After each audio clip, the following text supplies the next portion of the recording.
കഴിഞ്ഞ തവണ കേറ്ററ്റ് പാസ്സായിട്ടുള്ള റാഫിയാണ് നമ്മുടെ മുമ്പിലുള്ളത്. ഒരുപാട് പരിശ്രമങ്ങൾക്കൊടുവിലാണ് റാഫിയ ഈ ഒരു വിജയം നേടിയിട്ടുള്ളത്. എങ്ങനെയായിരുന്നു റാഫിയുടെ പഠന രീതി എന്ന് നമുക്ക് നോക്കാം. റാഫിയ, എങ്ങനെയായിരുന്നു കേറ്ററ്റിന് എങ്ങനെയാണ് പഠിച്ചിരുന്നത്? ഒരുപാട് സമയം കുത്തിയിരുന്ന് പഠിക്കുകയോ അതല്ലെങ്കിൽ കുറച്ച് സമയം എങ്ങനെയായിരുന്നു ഒന്ന് പറയാമോ? ഞാൻ എൻ്റെ ആദ്യത്തെ തുടക്കത്തിൽ തന്നെ പറയാം സർ. അതായത് ആദ്യമായിട്ട് ഞാൻ കേട്ടിട്ട് എഴുതുമ്പോൾ മീൻസ് ഈ സൈക്കോളജി എന്ന് പറയുന്ന സംഭവം നമുക്ക് ഞാൻ BF പഠിച്ചതാണ്. അപ്പൊ എനിക്ക് എന്താണ് സൈക്കോളജി നമുക്ക് പഠിക്കാനില്ല. ഫസ്റ്റ് ടൈം കേട്ടിട്ട് എഴുതുമ്പോൾ വെറുതെ ആ പേപ്പർ മിസ് ചെയ്തതാണ്.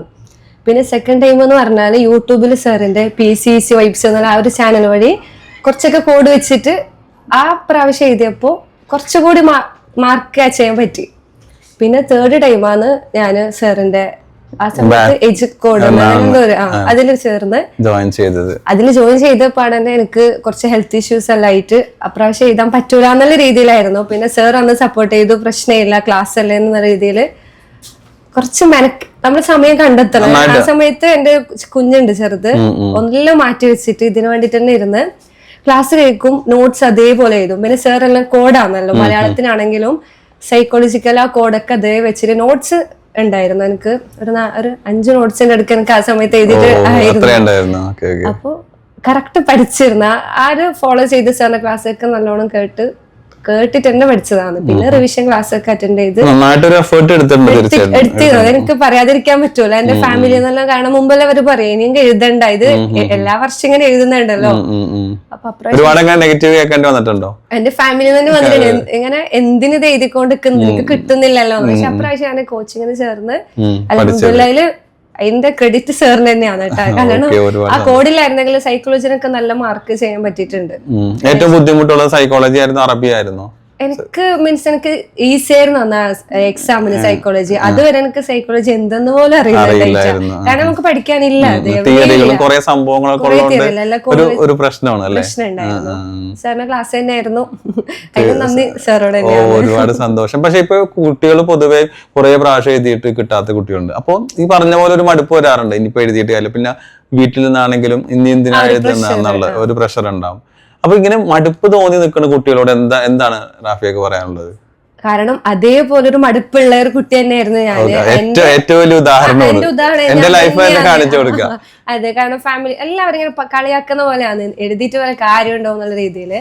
അപ്പോൾ എന്റെ ആഗ്രഹം എന്നുള്ളത് ആ സമയത്ത് പിന്നെ പ്രൈവറ്റിൽ വർക്ക് ചെയ്യുന്നുണ്ടായതാണ്. അപ്പൊ ഗവൺമെന്റ് സ്കൂളിൽ ഡെയിലി വേജസ് ആയിട്ട് പോകണം എന്നുള്ള ആ ഒരു ആഗ്രഹത്തിന് പുറത്ത് കേട്ടിട്ട് നല്ലോണം നമ്മള് മെനക്കെട്ടാ സ്വപ്നത്തിലേക്ക് എത്തിയ ഒരു ഡെയിലി വേജസിലേക്ക് ഇപ്പൊ കയറണം എന്നുള്ളതും അല്ലെ, ഒരു ഗവൺമെന്റ് സാലറി എന്തായിക്കൊള്ളട്ടെ, ഗവൺമെന്റ് സാലറി ഒന്ന് കയ്യിലേക്ക് വാങ്ങണം എന്നുള്ളത് ഒരു സന്തോഷമാണ്.